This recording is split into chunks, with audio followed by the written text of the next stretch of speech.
Hey, everybody, welcome back to the Ohioan podcast. Craig Shoup here with Bob Garver, our New York City film critic.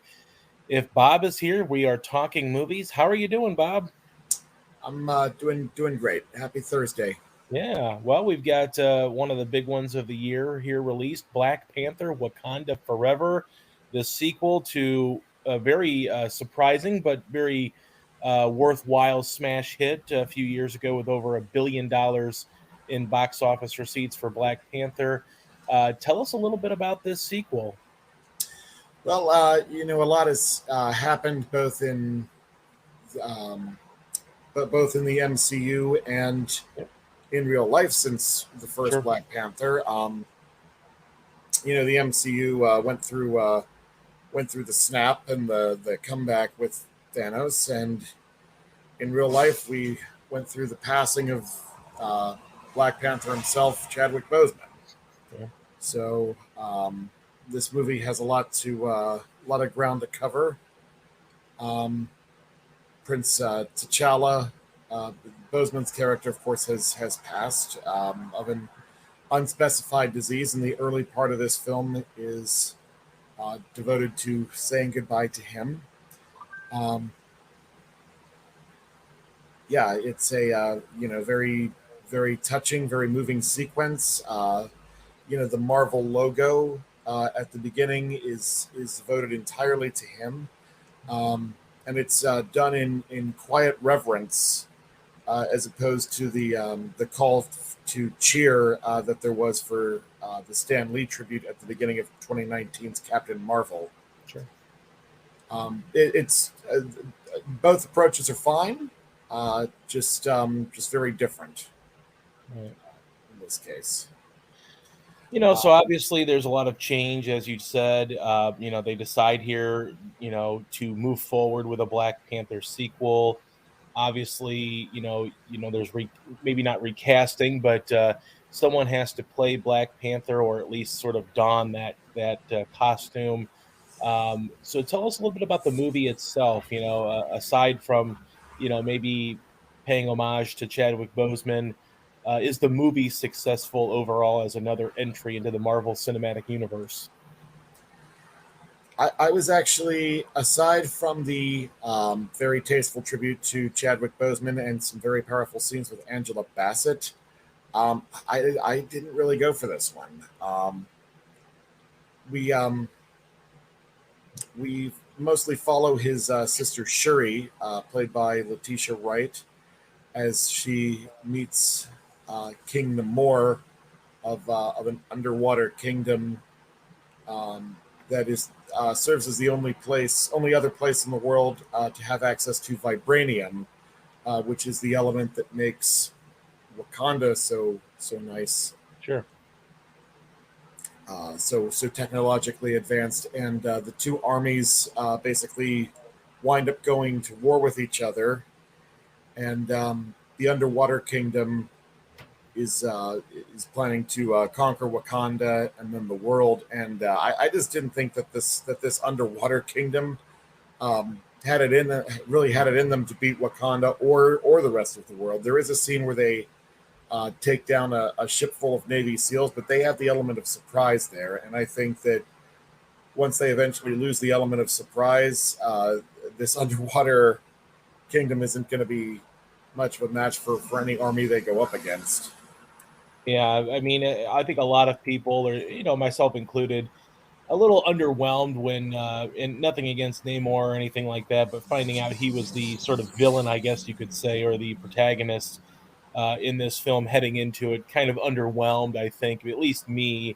Overall, obviously the first movie was a smash success, sort of unexpected in a way. It was a February release, wasn't some huge summer blockbuster where they were expecting a big box office return, but it ended up doing very well. It was one of the better Marvel Cinematic Universe films that we had seen, and certainly with a huge box office return. Do you think that a sequel, and in this case, Black Panther 2 Wakanda Forever, do you think it needed to happen? I mean, obviously, given the success of the first film, you want to continue that story, but after Chadwick Boseman passed, do you think it was maybe better left just to not explore more stories in this universe? I mean, I think they needed to return to Wakanda. Wakanda's a great kingdom. People like the characters. Everybody from Shuri to Queen Ramonda to Nakia, the the wife, girlfriend, lover he left behind. Um, there are still stories to be told in Wakanda. There's definitely money to be made from the Black Panther name, Sure. even without Chadwick Boseman. But I think this movie just needed to either go in a different direction or tighten up the story that it wanted to tell. Sure. What a final grade for Black Panther: Wakanda Forever? I gave it a C. I couldn't bring myself to give it a review where I recommend it. Sure. Are you hoping that they continue on? I mean, obviously a misfire here, but are you hoping that maybe they continue on with their own standalone films, or maybe from here on out just allow the Black Panther universe to be sort of in the the expanded cinematic universe of Marvel? I mean, I'm sure we'll get one eventually, Yeah. but I'm in no hurry to return to Wakanda. Okay. All right. Well, our last film is One Piece film Red. Tell us a little bit about this one, Bob. This is an anime franchise that I am unfamiliar with. I know earlier this year we had a Dragon Ball movie, and at least Yeah. I've heard of Dragon Ball, but I've never heard of this one. It's apparently about pirates and their battles with the government and navy, and also other pirate factions.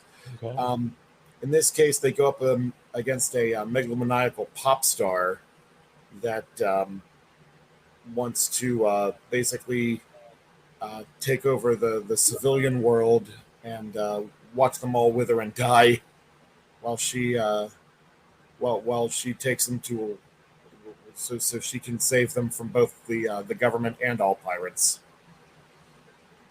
Um, Okay.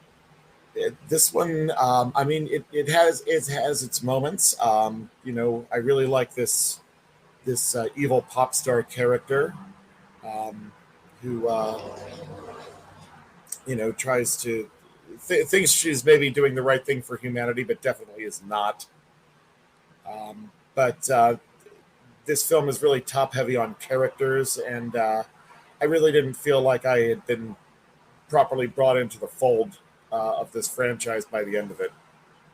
Do you think it's one of those where you need to have some prior knowledge of it before going in, or Yeah, yeah, it really doesn't work if you've never seen it before.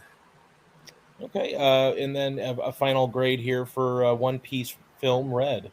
Also gave it a C. There's an effort here, and like I said, I liked a lot of moments of it. Just never came together as a whole for me. Okay. All right. Well, sort of a lighter week, obviously with Black Panther coming out. Not a lot of competition at the theater. But what do you have coming up here in the coming weeks? I know obviously next week is the holiday season, but with Thanksgiving. But what do you have coming up here down the pipe? Well, next week is going to be the menu, and maybe we can tie that into a top five list about our favorite cinematic meals or foods. Okay.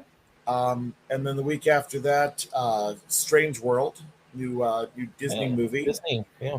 Yeah, and a movie called Bones and All, which has been at least sold to me as like Twilight with cannibals instead of vampires. Sounds appetizing. Well, Bob, always appreciate your time as always. We will get together next week at some point before Thanksgiving and get a show out there. And definitely appreciate your time as always. Thank you very much. This is the highlight of my week. Hi, I'm Jennifer Mooney. Welcome to what is our new Hope Interrupted podcast based on the work from our book, Hope Interrupted, that I co authored with my good friend Byron McCauley. Hey, Jennifer, I'm looking forward to this podcast as much as I was looking forward to writing this book with you. We hope to interview some high impact folks as well as have a little fun. We're going to cover stories of hope. To learn more about our podcast and our book, please visit www.hopeinterrupted.com.